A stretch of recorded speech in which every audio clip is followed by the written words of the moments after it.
This is ABC7 News at 7, your Suncoast News. We're here for you. So you really have an entire house or whole chamber full of people that just press buttons when they're told to press buttons. And if they don't press buttons, they will have consequences. Former State Representative Alex Miller opens up about her resignation just months after taking office. Why did she leave, and what surprised her about her job? Good evening, everyone. I'm Alan Cohen, and welcome to ABC 7 at 7. We'll have more on the surprise resignation of State Representative Alex Miller in a moment, but first, our top 7 stories at 7. We have heard from the 80-year-old woman who says a Sarasota deputy attempted to strangle her. Today, we learned what her neighbor saw. Day 2 of the trial of former Deputy Frank Bybee. A neighbor and several deputies took the stand, sharing what they witnessed the morning after the incident. The neighbor of Marcia Soul testified the 80-year-old alleged victim was begging for help 3 hours after the attack. I noticed the bruising around her mouth, specifically the swelling, and that it had been bleeding. It wasn't bleeding at the time I saw her, and the blood on her nightgown. Day 3 of the trial will start tomorrow morning at 9. With heavy rains expected this weekend, there is an increasing concern about the amount of debris still left over from Hurricane Irma. A storm last Friday caused flooding around the Suncoast, especially in Sarasota. More flooding could happen over the next few days, and some residents are concerned. The county says it's maintaining the storm water drainage system. FEMA, for whatever reason, it seems to be getting a little worse. FEMA is urging those who suffered damage from Hurricane Irma not to sign up for assistance. FEMA reps will be at the Venice Community Center until 8 tonight. Over the past 5 days, around 400 people have stopped by the center to request financial help from the government. Storm victims have been able to meet with FEMA reps one-on-one to discuss the extent of their home or business damage and what assistance they may qualify for.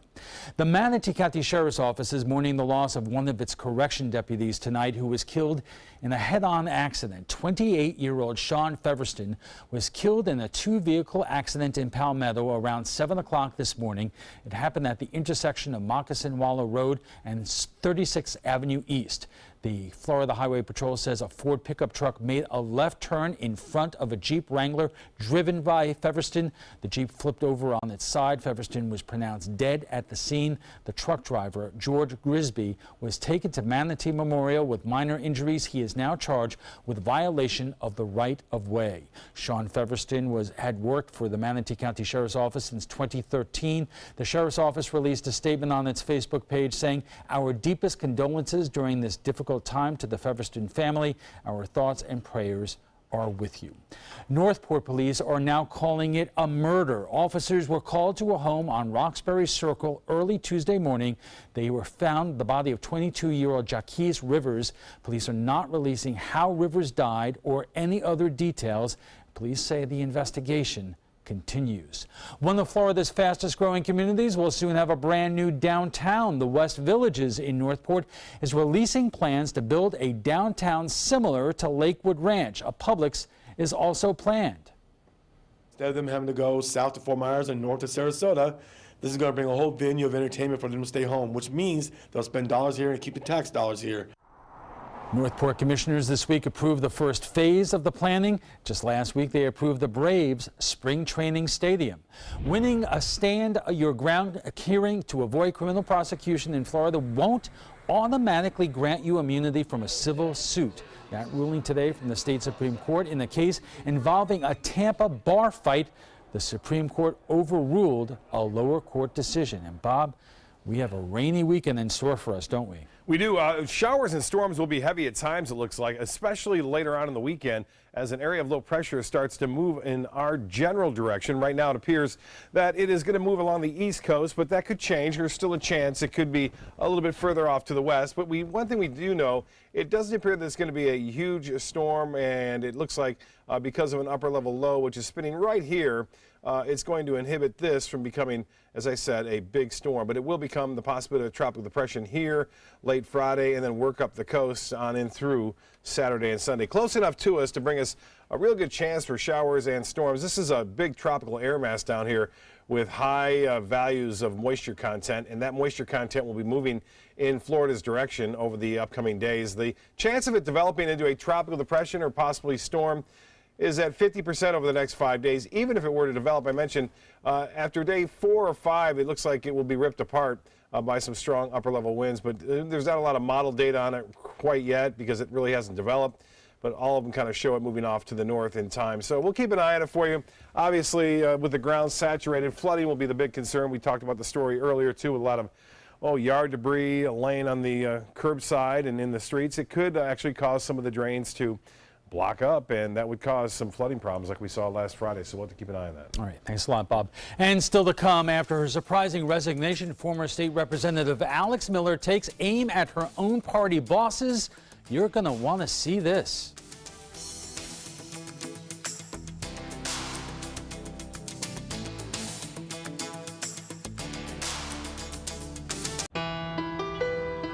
You might feel like there's too many problems in the world, or that, you as a 15-year-old, 16-year-old can't really make a difference.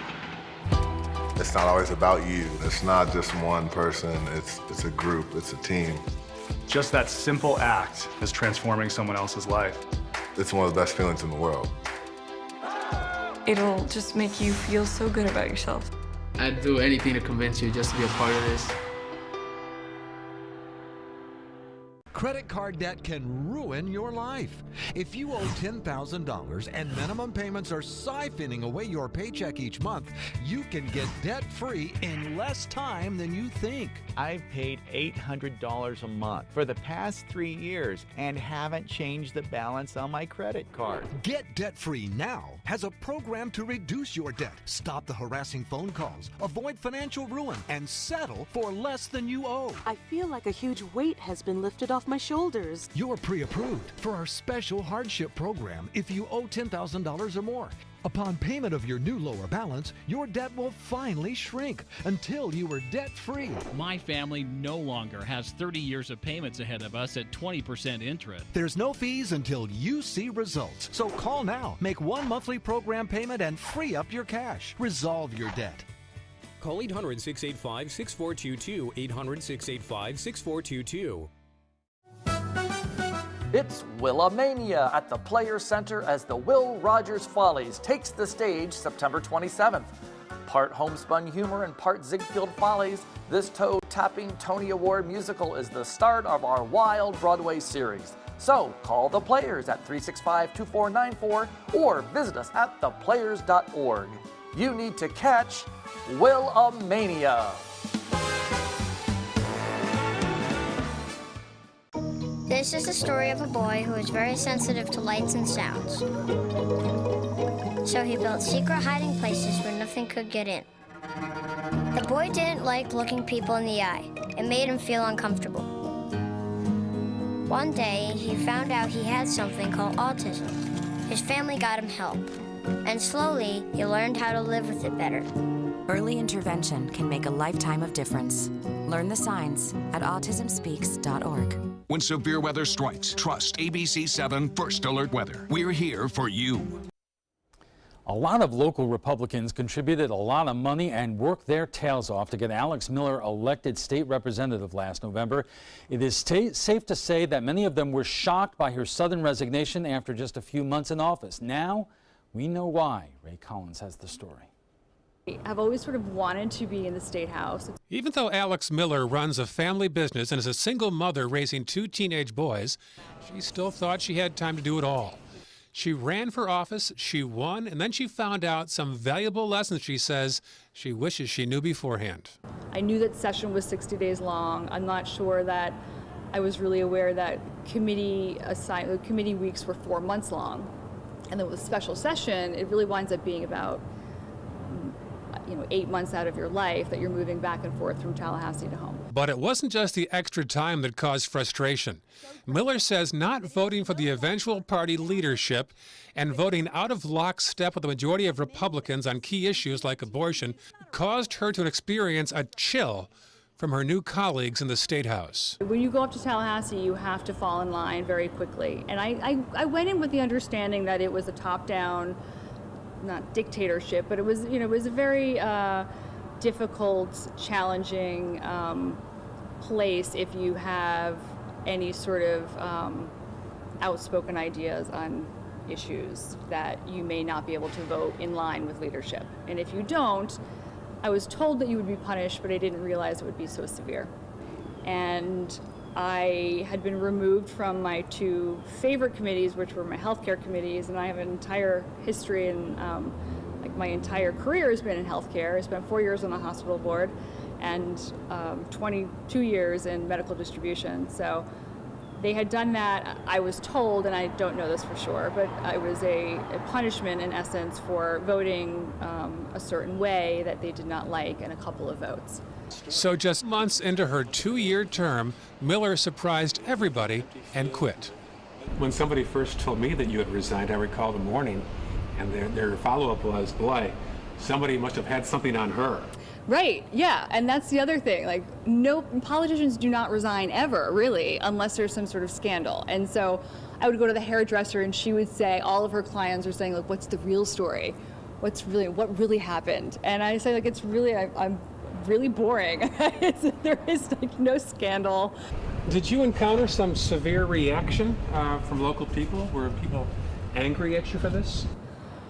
Mostly people were very supportive and they understood. If there was this rumor that that I had resigned to make room for James Buchanan, who is now a candidate, and there's this conspiracy, which I thought was very amusing because I had met James once.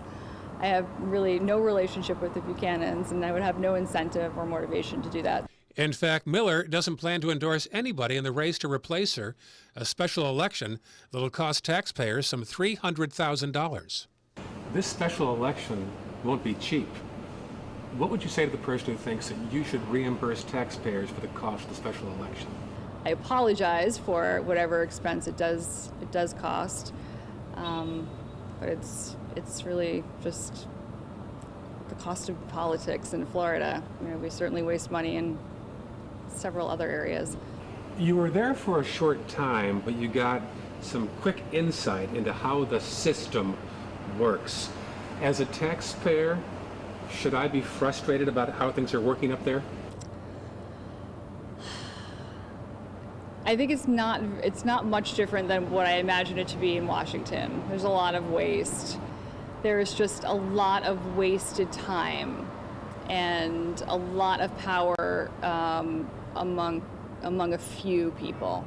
And so you really have an entire house or whole chamber full of people that just press buttons when they're told to press buttons. And if they don't press buttons, they will have consequences.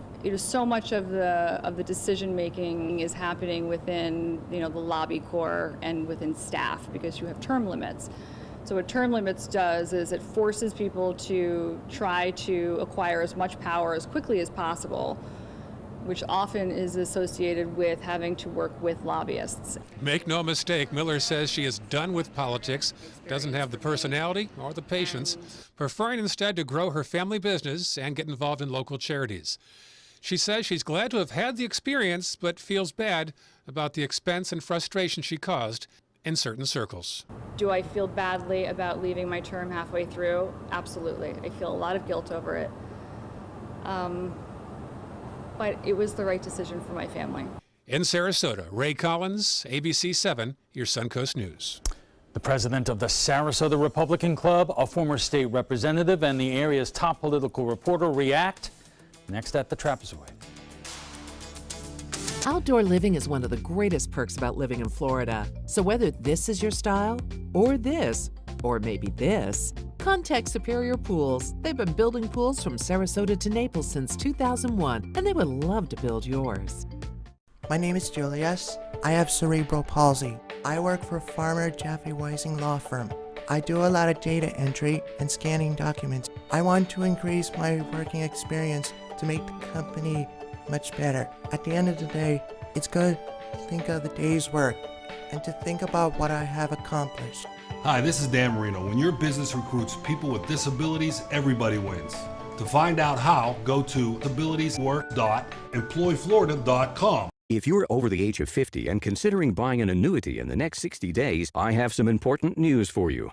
Don't buy an annuity until you understand the pros and cons of annuities. A free book to help you maximize your retirement income from television host and three-time author Josh Melberg has been released. This book reveals little-known truths about annuity strategies in simple-to-understand terms. Grab a pen right now because we are about to offer you this free book that unlocks the 5 little-known secrets we believe baby boomers and seniors should know before buying an annuity. Call 800-307-2040 now and you'll receive a free copy of Josh Melberg's book, Next Gen Annuity Strategies Revealed. As a bonus, we'll also send you the #1 mistakes retirees are making with their investments today, and a free DVD on how you can get up to 33% more income in retirement. Call 800-307-2040 to have your free information kit rushed to your door. Again, that's 800-307-2040. I am powerful beyond my wildest imagination. I will define my future. I will keep challenging myself to improve. Because I am a future leader of this great nation. I will make a difference in my community.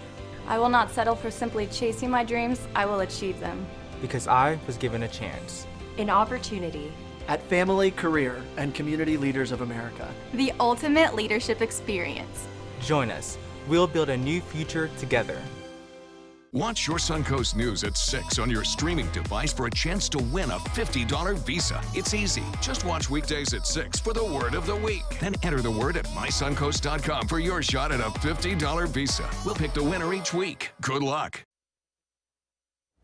Welcome back. State Representative Alex Miller shocked the local political world recently when she announced she was quitting just months after being elected for the first time.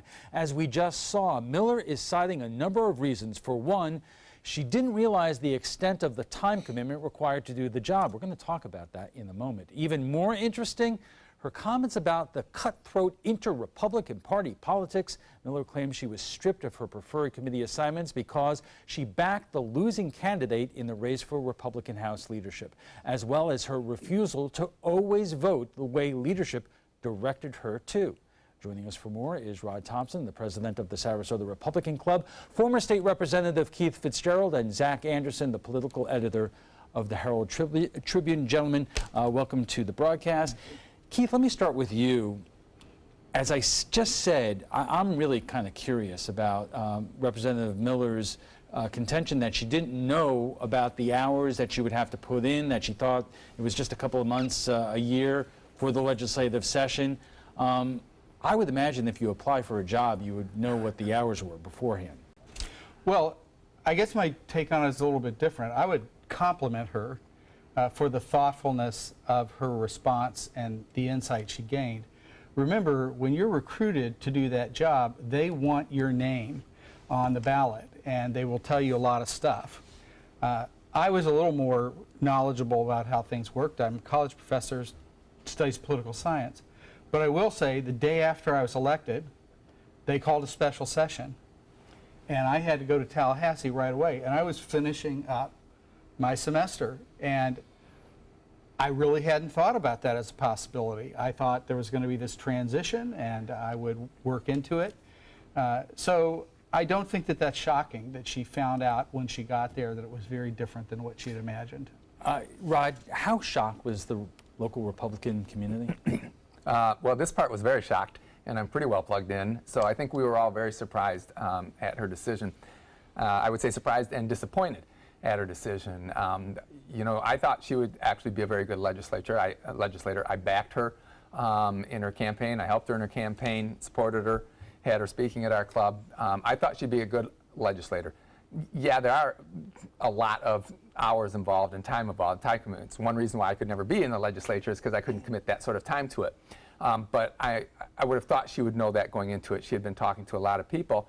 And I really feel like that if she would have stuck it out, she could have come back. For whatever reason, she lost her committee assignments. That's not that unusual. I mean, if you go back a ways, Keith might remember this, that Jim Boyd backed the wrong person in his early years, but he's worked his way up now to where he's number 3 in the legislature. So, you know, it takes time and understanding the process, a little bit of patience, a little bit of compromise, all those things that are not always in a CEO's wheelhouse, and that might be part of her issue and challenge. Zach, we're going to get into this more in the next segment, but just how difficult had Alex's position become within her own party up there? I think it had become fairly difficult, you know, as she talks about, she spoke with me about this and she's spoken with other reporters. It's a very top-down driven process in the legislature, especially in the House. The senators have more independence. In the House, you have 120 members and there's a very big emphasis on, on being reliable, on towing the party line, on voting for these big bills, because they really need to keep people together to pass them. And she was kind of more with the leadership than not, but she took a few votes that they didn't like, and she was punished for that. And I think that was a big part of her decision, that she didn't like that she couldn't have a lot of independence. And then there was another factor where she was involved in a leadership race for her class. They picked the future speakers very early in the House, and she backed the wrong candidate. And I think she got demoralized a bit by that and the fact that, she would not have as much clout potentially going forward. So she was penalized by the current leadership, and then she was not in a good position with the future Exactly. leadership. And in the House, everything is about leadership, and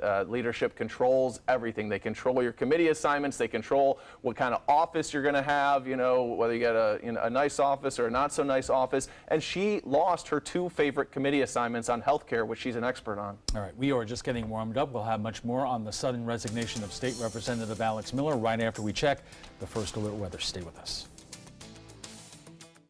Once you get atrial fibrillation, you need to have a very close relationship with your primary doctor. Prevention is the whole ball game here, because once you have a stroke, you can't undo it. A year without stroke, it's a year that you can enjoy doing the things that you've worked all your life to finally get to do. You took care of yourself. You did what is necessary for you to be around one more year. And then next year, we'll celebrate one more year without a stroke. This is an important medical announcement. Bard IVC filters have been linked to punctured veins and problems with migration. Anyone who's received a Bard IVC filter must receive medical monitoring and may be entitled to substantial compensation. If you have the Bard Recovery G2 or G2 Express filter, you are in a class of patients who should be compensated for some expenses. Call now for a free assessment of your case and potential money damages. This call is confidential, there's no cost, and you may be eligible. Juries have awarded millions of dollars to people who should have been warned about the risks of the Bard IVC filters. Call the IVC Filter Hotline if your loved one has received an IVC filter and experienced a vein puncture or required medical monitoring. You must call now. Call 800-329-3089. 800-329-3089. There was this big bruise on my friend's face. I didn't want to see it. I didn't want to think her own nephew could have hit her. I didn't want to see it. My mother's bank account was emptied, and a caregiver had taken control of it.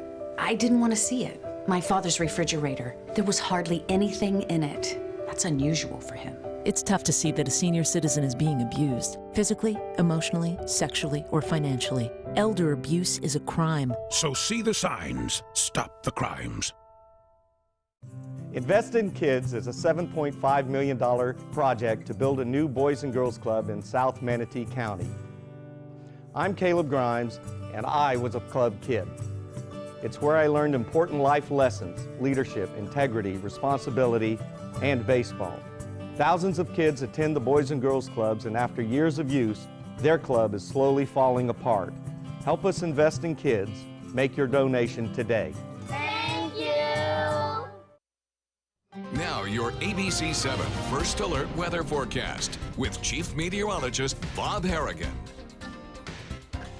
Well, beautiful sunset tonight over Sarasota Bay. Looking at the Ringley Bridge right there. A few boats enjoying the calm conditions out on the waters. It should stay that way too on Friday. We will start to see an increase in the wind, though, as this system approaches from down south. Right now, a lot of people wondering how big is it going to be. Well, it's going to be big in terms of rainfall. I don't think it's going to be too big in terms of wind. It will be windy, and we'll get that on Sunday and Monday. And with some of the storms, we could see some windier conditions, but generally anywhere from 20 to 30 miles an hour. looks to be the wind speeds if we get this system to develop. And that chance now at 50% for the next 5 days. But you'll notice what's happening. All these showers and storms are drifting northward. So this is a very tropical air mass, which will be pretty much right over the top of us beginning tomorrow. So expect those rain chances to increase on Friday. And then through the weekend and into early next week, some heavy rainfall. When this kind of air mass moves around too, the downpours are torrential. We get torrential downpours which can produce rainfall rates up to 2 to 3 inches an hour, and that will cause some flooding problems. As you know, just last Friday, you may recall we had some big storms over North Sarasota and downtown Sarasota that did cause some flooding in just a short period of time. We saw over 2 inches of rain in just about a half hour. Right now, there's a shower near Northport. The news is we've got football Friday night on a Thursday night tonight, and looking pretty good in Manatee County and most of Sarasota County. The game's, for the most part, just ready to start. Or you can see some showers near Northport, but for the most part, rather dry here. This is now into east Venice, and Venice, the island, not having much to do with this rainfall right now. And South Venice also pretty quiet. We had a few brief showers around there earlier. Well, this is the tropical disturbance, and it's a broad area of low pressure. When you get a large area of low pressure like this, it's very hard for it to consolidate into a tropical depression or tropical storm. It takes a couple of days, and this is going to be working northward. There's a chance it could start to develop here over southeast or just off the coast of southeast Florida tomorrow, and then work its way northward. Now, a lot of the models are indicating that it will develop there and just kind of scoot along the east coast as a tropical depression, meaning the winds maybe 20 to 30 miles an hour and some very heavy rainfall at this point. That still remains to be seen, so we'll have to watch it very closely. But for the time being, it's looking pretty good for us because of this upper level low. You see it spinning right here, this is the upper level atmosphere. We're talking 30, 40,000 feet. And in order for this to be conducive for tropical development, you need to have a high pressure, the winds rotating the other direction in the upper levels of the atmosphere. So with this in place, it will inhibit this system from developing anything too significant at this point. But the rain will be significant. 84 degrees right now, the heat index at 93. Even at this hour, winds are out of the north-northwest at 9. That dew point fairly high at 75. The high today was 91. 88 is the normal, so above average on that end, and no rainfall. We don't need any more rain because our monthly total is well over 11.5 inches, which is well above average for the month. Now, Friday's forecast is calling for showers and storms to come back into the picture a little bit more so in the afternoon and evening, so look for that to be the case tomorrow. Here's the beach and boating weather. As I mentioned, looks to be good tomorrow. Seas running less than 2 feet with a light chop out there. Water temperature warming up, 87 degrees, and the UV index at 9. Tides upcoming on your screen. The sunset just had it. Sunrise will be at 7:22, and partly cloudy skies. Isolated storms through this evening, very isolated. Then partly cloudy tomorrow. We'll have a 40% chance for storms in the afternoon, and then the evening the rain chance will increase somewhat. The extended forecast is calling for 60% chance on Saturday, same on Sunday and Monday, a little higher, windy too, and then we'll get back to those afternoon and evening storms on Wednesday. We'll be right back after this.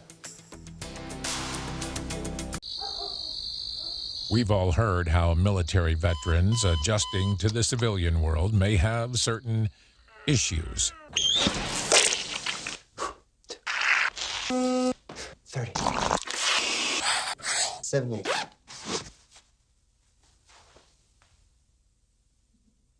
If only everyone had this issue.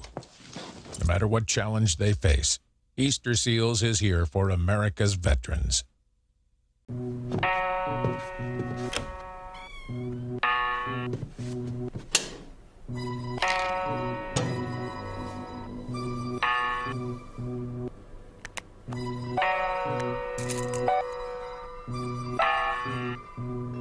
Who else has been taking your prescriptions? Keep your medicine and your family safe and secure. Mind your meds. To learn how we can help, visit the Partnership for Drug-Free Kids at drugfree.org. Listen to this important message. If you owe money to the IRS, you will want to hear this. Penalties and interest compound daily on your back taxes, putting you under a mountain of debt. Tax 10,000 has years of experience connecting people with tax resolution specialists. Working through the IRS Fresh Start program, they will handle all the necessary forms, and if you qualify, you may end up saving thousands of dollars. Call Tax 10,000 at 800-817-1064. 40 Carats Family Center and the Community Foundation of Sarasota County present the 15th annual free speaker event, The Whole Brain Child, featuring world-renowned neuropsychiatrist and author Dr. Dan Siegel at Riverview High School Auditorium Tuesday, October 3rd at 7 p.m. Learn strategies to nurture children's minds at all ages, survive everyday parenting struggles, and help your family thrive. RSVP required at 40carats.org. That's FORTY carats.org. When it comes to drinking, what do you think moderation is? The U.S. Dietary Guidelines define moderation as up to 1 drink a day for women and up to 2 drinks a day for men. So what's a drink? The guidelines say a drink equals 12 ounces of beer, 5 ounces of wine, or a cocktail with 1.5 ounces of distilled spirits. Each contains the same amount of alcohol. Like to learn more? Visit drinkinmoderation.org. Welcome back. We are talking about the sudden resignation of State Representative Alex Miller, and joining us for more is Rod Thompson, the president of the Sarasota Republican Club, former State Representative Keith Fitzgerald, and Zach Anderson, the political editor of the Herald Tribune. Keith, let me ask you, picking up on our conversation here, in terms of backing the wrong horse within her own political party's leadership race and occasionally going outside the preferred direction of the current House leadership. How unusual is that, and what does it say about the way things are running up in Tallahassee right now? Well, that kind of event of people being punished if they get out of line is very common, but the idea that you may never recover from an initial wrong choice is a fairly new phenomenon, and it's a bad thing. So, you know, party leaders have to, from the time Henry Clay sort of made parties the central way that you run legislators back in the 19th century, leaders used carrots and sticks to keep people in line. This phenomenon of just putting people on a long-term path to being on the margins is a fairly recent phenomenon. I don't think it's good. I always felt with our local delegation, as a Democrat, I actually had extra juice because there were times when the Republican leadership needed to talk to the Democratic leadership, and I was in it. And some of my colleagues had gotten crosswise with the leadership, and they couldn't get in the door of the leader's office to talk. And so this is a real shift in the way we do things, and I really wonder if our institutions are serving us well with this model. And it's been a real problem for this particular district because this district is more moderate than a lot of Republican districts in the state. It's not a heavy Republican district. It leans Republican, but not by a huge margin. So for her to be responsive to her voters, she has taken some more moderate positions. She took some positions against abortion restrictions that she, it seems like, was punished for. And she did some other things that were more along the moderate line. And her predecessor in that seat, Ray Pilon, also was punished for taking more moderate positions, and it seems like one of the reasons that he left that seat before his term limits were up. So it hurts the effort. If you want a more moderate view in the legislature, it definitely makes that more difficult when you're punished for that. Rod, I know you want to jump in there, but let me ask you this question because you know, the legislature is overwhelmingly Republican. We live in a Republican area, but I would imagine Republicans viewing that interview right now would be upset not only with maybe Representative Miller's decision to leave, but also what is going on with our party up in Tallahassee. Well, they may, but if they're informed beyond just the interview, I think they might understand a few things.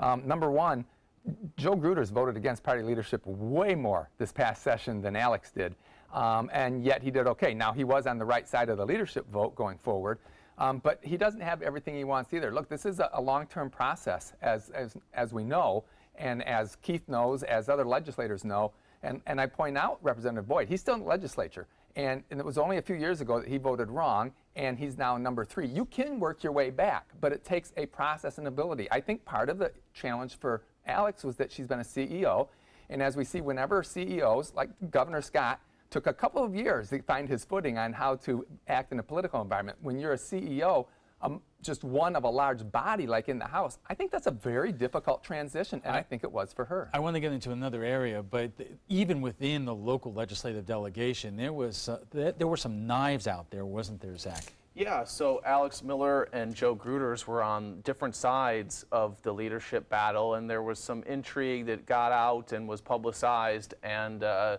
so it's pretty cutthroat in the legislature. People are trying to advance, and sometimes people are looking out for their own best interests. And in politics, really?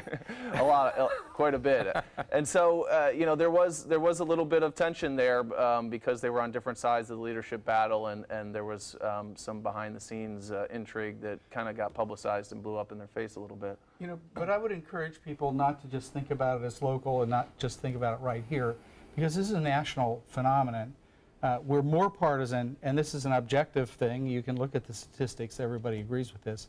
We're more partisan today than we've been in almost any time in American history. Last time we were this partisan before the Civil War, not a good measure of things. And that partisanship often reflects a base that's pretty far away from the center. So it means that you have people fighting from the edges. And when you have these one-party states, as we have in Florida, and by the way, in case you think that's being partisan, I would agree New York has the same problem. You don't get a kind of a conversation and a meeting in the middle where different people can sort of move incrementally. And I think that's a bad thing for our country. Well, that leads into a very good segue here with another comment that Alex Miller talked about, and that is the influence of lobbyists and the leadership up in Tallahassee.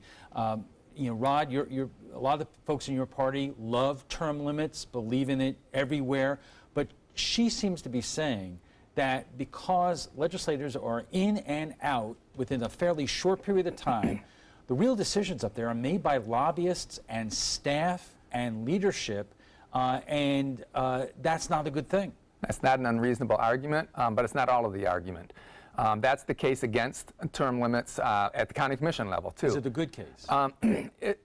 It is if you just take it all by itself. But there's more to it than that. And I think part of the problem really is, and we might diverge in opinion here, but part of the problem is the size and scope of government requires this massive amount of staff and bureaucracy to be running what, $80-some billion government annually in Florida, $1 billion government in just Sarasota County, so that you really can't, it's really difficult then for citizen legislators, our idealistic view of it, to come in and really understand it. However, I will say that through the process over a number of years, as they work into leadership more and have more influence, they do understand it better then.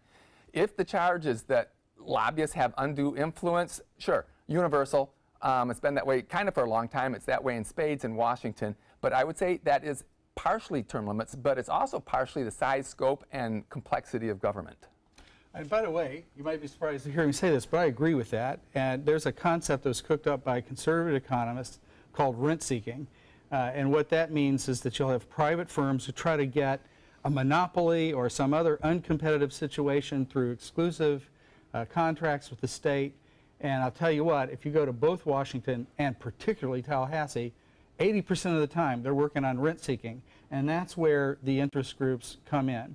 And they end up giving us more obligations for our tax dollars, but they're really delivering not competition, but exclusive contracts to specific vendors. Zach, I've always heard that when new legislators get up there, they're still trying to find out where the closest bathroom is, and that the real show is run by the staff and the lobbyists there. Is there a growing appreciation that is problematic at the legislature, or is nothing likely to change? I don't think anything's likely to change. Term limits are fairly popular with the public. I doubt that they would try and reverse term limits, and if they did, it probably wouldn't pass. And there's a lot of things you can do other than getting rid of term limits to limit the influence of lobbyists, but they haven't really been that aggressive in doing that. They did a little bit last session. The Speaker of the House, Richard Corcoran, did some things where he made lobbyists disclose what bills they were working on in the House, and he made lawmakers put their name on any earmark requests. And there's some things that you can do to limit the influence of money and lobbyists on politics, but they can go a lot further. And unfortunately, there's a lot of people fighting against that because they don't want that disclosed, and they don't want to see their influence diminish. So it might be something that happens to happen at the ballot box. But ethics reform would go a long way to limiting the influence of lobbyists. We only have about a minute left, and I want to talk about the race to replace Alex Miller in a moment. But first, I mean, do voters in Sarasota, in this district, have a right to be upset that they're going to have to fork up another $400,000 or so to have a special election to replace somebody who they just elected? Yes, yes, and yes. They do have a right to be upset. The party that backed her and spent money on her has a right to be upset. And that is all on Alex. She could have finished out her term. One more year. And this is where the grave disappointment comes in her for me. And that is that we shouldn't have to be going through this at all. The whole process should have waited another year. Keith? I don't know Alex Miller. I'll defend her in this respect. When I saw that interview, my impression of her and view of her was elevated a lot, because I think what she came into is she recognized there are some profound problems the way this works and just couldn't countenance it. Okay, we have to take a quick break. Final thoughts when we return. Tell me how the day unfolds. Traffic fast or traffic slow. This feeling is so fine, I gotta say. You're just a touch away. You're everywhere, got you everywhere. Everywhere I go, whoa, go. Everywhere I go, whoa, whoa. Everywhere I go. Credit card debt can ruin your life. If you owe $10,000 and minimum payments are siphoning away your paycheck each month, you can get debt-free in less time than you think. I've paid $800 a month for the past 3 years and haven't changed the balance on my credit card. Get debt-free now has a program to reduce your debt, stop the harassing phone calls, avoid financial ruin, and settle for less than you owe. I feel like a huge weight has been lifted off my shoulders. You're pre-approved for our special hardship program if you owe $10,000 or more. Upon payment of your new lower balance, your debt will finally shrink until you are debt-free. My family no longer has 30 years of payments ahead of us at 20% interest. There's no fees until you see results. So call now, make one monthly program payment, and free up your cash. Resolve your debt. Call 800-628-1251, 800-628-1251. Tomorrow at 5 on ABC7's Good Morning Suncoast. Hi, I'm Ray Collins. Manatee County Commissioners are holding a second meeting to discuss the future of the Aqua by the Bay development. We'll tell you what could be coming next tomorrow on Good Morning Suncoast. John? We continue to watch developing weather pattern that could bring heavy rainfall to parts of the Suncoast, certainly the state of Florida. We'll talk about that in detail bright and early. Tomorrow at 5 on ABC7's Good Morning Suncoast. We're here for you. Enjoy some of the best Suncoast restaurants on me. Just go to mysuncoast.com/dining, sign up for the newsletter if you haven't already, and you can win a $50 gift card to a restaurant in our area. We'll pick a winner each week, so go on our website and sign up now. Our guest joining us right now for final thoughts. Zach, I'm going to begin with you. We're going to have a special election. Where does it stand? You know, it's really interesting. There was a development this week that I think has buoyed some of the Democrats in the state, where you saw a Senate district down in Miami that was a district that Trump won, or not Trump won, that Clinton won, but was held by a Republican. You know, that a Democrat won that district. So, I mean, this special election for the House district here in Sarasota, it's a Republican-leaning district, and it's not like that district down in Miami in the sense that Trump won it by 5 percentage points, but the Democratic Party has gotten behind one candidate, Margaret Good, and they think that she has a decent shot at it. When the special election first started, James Buchanan came out immediately after Miller resigned, and I think a lot of people thought that he was going to have a hard time being defeated. He's got the Buchanan name. His father is in Congress. He's raised a lot of money. This is a Republican-leaning district. The fact that Democrats are getting behind a candidate, and it seems like the state party might be investing in a candidate, could mean that they think that they have a shot here, but there's another Democrat in the race, so there's going to be a primary. There's a Libertarian in the race. There's one other Republican who has sort of been making intimations that she might get in the race, so it could be a pretty big, wide-open contest. Keith, I know there's been some speculation that you would jump into this race. You haven't yet, unless you want to announce something right here, right now. Well, no, I'm not running in this race. And I think there are 2 live candidates on the Democratic side, and I think that's actually a good thing, because it's very difficult to get any visibility in a special election. Most people don't pay any attention. Having 2 might actually help. And the big challenge for the Democrats is to get out the vote. because the voting electorate contracts in a special election, and it just happens to be the case. It tends to contract more for Democrats than Republicans here. Having a primary might stir people up and get them interested and maybe make a difference. But given the results of the election in November, where Alex Miller won handily over Ed James III, is there any evidence out there right now that things would be any different? Well, if you look at that particular district, and I did, Hillary Clinton lost to Trump in that particular district by about 4 points, as did Frank Alcock to Greg Steube. So it's not as crazy an imbalanced district as we're used to around here. I see a 4-point district, 5-point district, if you want to put it that. It's a pretty competitive district. So, Rod, you have James Buchanan running, the son of the former congressman. Is it a gimme for the Republicans? No, it's not a gimme, but it would be a big upset if he were to lose. He's got name recognition. He's got a lot of... He hasn't earned himself. No, that doesn't matter. Neither did Clinton's daughter. The name recognition just matters. I'm just talking about when you go to vote. So he's got name recognition and he's got money. He's the party is neutral during the primary, but he's going to have a lot of support there, a lot of money. But there could be a primary there. I was just talking to him. And it is a district that Trump won by 5 points, so it's Democrats do have an uphill climb. All right, we'll have to leave it there.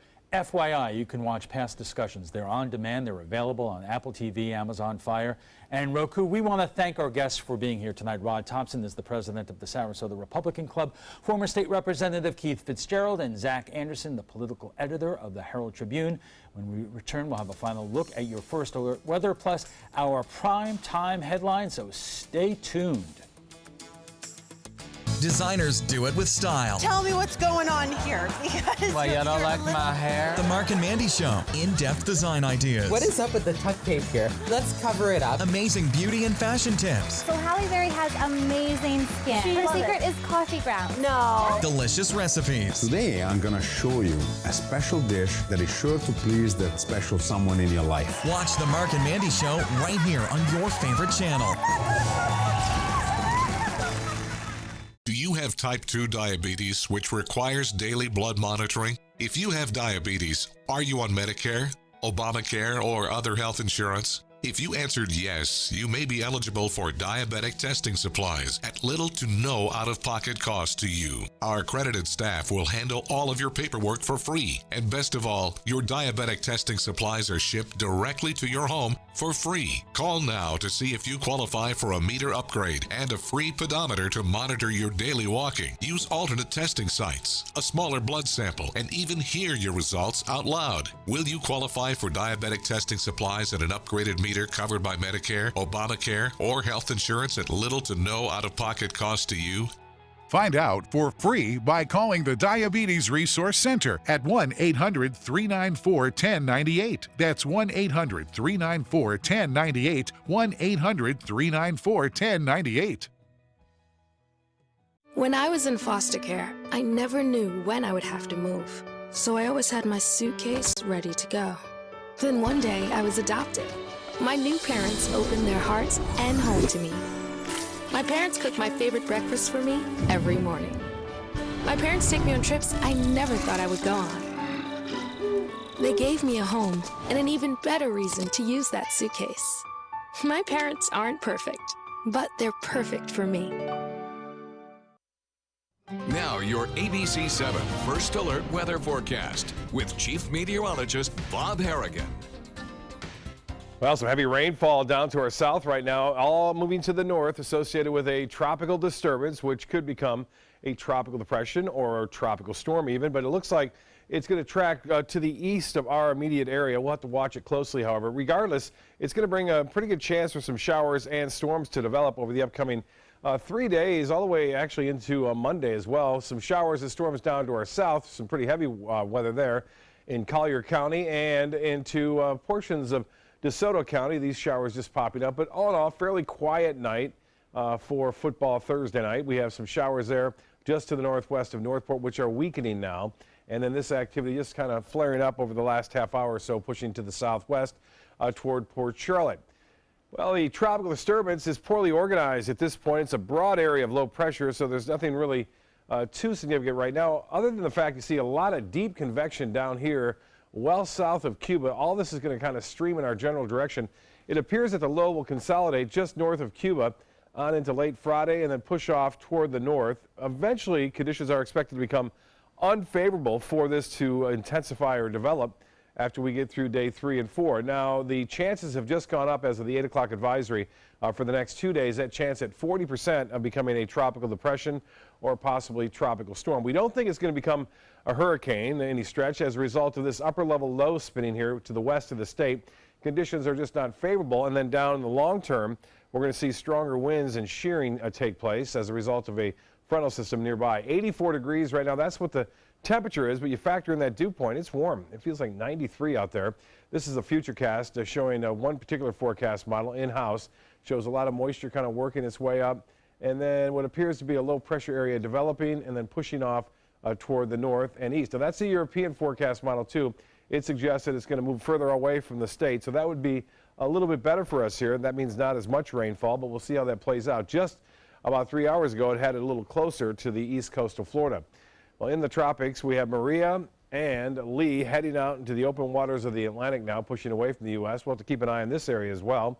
Now entering into the Leeward Islands there, and obviously the tropical moisture that I spoke of. 90-mile-an-hour winds with Lee right now, and 65 with Maria. It's a tropical storm. For us, for boaters, looks good. Tomorrow, light chop out there on the bays and inland waters. The water temperature warm, 87 degrees. High tide upcoming at 10:02. Another one at 7:03 tomorrow morning. And the forecast, isolated storms through this evening, and then partly cloudy skies, 75 for your low. And tomorrow, look for a little bit better chance for scattered showers and storms developing late. Highs will be in the upper 80s, northeasterly winds at 5. And the extended forecast calling for, you guessed it, a good chance for some rainfall over the weekend. We'll see some sunshine and a little bit breezy come Sunday and Monday. We'll be right back after this.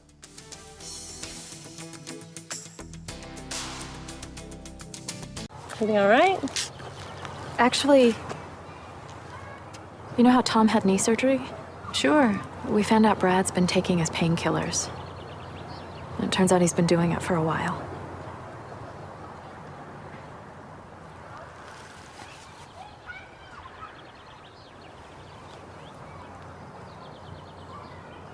Most people don't know what to say about drugs, but we do. Visit us at drugfree.org. This is an important medical announcement. Xarelto and Pradaxa have been linked to uncontrollable bleeding and even death. If you've been prescribed one of these drugs and have experienced these dangerous side effects, you may be entitled to substantial compensation. Studies show that Pradaxa can cause more heart attacks than warfarin, and other countries have already issued safety warnings against this drug. Call now for a free assessment of your case and potential money damages. The call is confidential, there's no cost, and you may be eligible. Juries have awarded millions of dollars to Pradaxa victims, and thousands of Xarelto victims are filing their legal cases. Call the Drug Watch hotline if you or a loved one used Xarelto or Pradaxa and experienced uncontrollable bleeding, brain hemorrhage, or even death. You must call now. Call 800-793-6055. 800-793-6055. My name is Luke Perry, and I am 1 million strong. I'm in the fight against colorectal cancer because I believe we can win it. Colon and rectal cancers are the second leading cause of cancer deaths among men and women in the U.S. Colon cancer is preventable. Know the risk factors and make sure to get screened. There are simple, take-home options available. Take control of your health. Screening for colon cancer isn't embarrassing. It can be life-saving. To find out more about your options, visit fightcrc.org. Because my parents told me I have to be responsible. Because my first coach told me, you can do this. Because my boss showed me how to do a good job. Because my teacher helped me see the choices. I'm swimming faster than I ever dreamed. I am a valuable employee. I discovered that I could work as an artist. I will be whatever I want to be. Youth with disabilities should grow up expecting to work and succeed. For more information, visit whatcanyoudocampaign.org. Checking primetime headlines, it has been a week since Hurricane Maria struck Puerto Rico, and much of the island is still without power. Lawmakers are calling for the White House to do more to help the U.S. territory. ABC's Karen Travers has more. The Trump administration is pushing back strongly against what it says is unfair criticism of the response to Hurricane Maria in Puerto Rico. Officials here say help is there and more is on the way. The White House message to the millions of Americans in Puerto Rico: we will not let you down. Acting Secretary of Homeland Security Elaine Duke at the White House defending the government's relief efforts so far. We have the necessary food and water. We are bringing in additional for replenishment. But a full week after the storm hit the U.S. territory, the crisis is growing. Only 4% of the island has electricity. Only about half has drinkable water. 80% of telecommunications are down. Under pressure from Republican and Democratic lawmakers, President Trump today waiving an obscure federal law to help move desperately needed goods more quickly by boat to Puerto Rico. But at the same time, administration officials insist the real issue isn't getting supplies to the island, but moving it around the island. Critical aid stuck at Puerto Rico's main port. Food, water, medical supplies sitting in cargo containers. The Trump administration says there's a big effort underway to clear roads in order to be able to more quickly move these things around to those who need it. Homeland Security says over 90% of Puerto Rico is now accessible, but there are still limitations. President Trump is scheduled to visit there next Tuesday. Karen Travers, ABC News, the White House. Today, Congressman Steve Scalise returned to work as the Republican Majority Whip for the first time since being shot and seriously wounded at a congressional baseball practice earlier this summer. Scalise thanked Capitol Police officers for saving his life. And even after being shot, both themselves continued to engage the shooter and ultimately got him down, which not only saved my life, but saved the life of a lot of other people that are here in this chamber today. Scalise thanked all those who provided prayers during his recovery. Hugh Hefner has died at the age of 91, more than a half a century after founding Playboy magazine. He passed away Wednesday at the Playboy Mansion in Los Angeles. He is survived by his wife, Crystal, and his sons, Cooper, David, and Marston, and his daughter, Christy. You don't see this very often. Former Presidents Barack Obama, George W. Bush, and Bill Clinton in attendance at the Liberty National Golf Club earlier today. This is the first time in history 3 former presidents and the honorary chairman of the President's Cup have attended the event.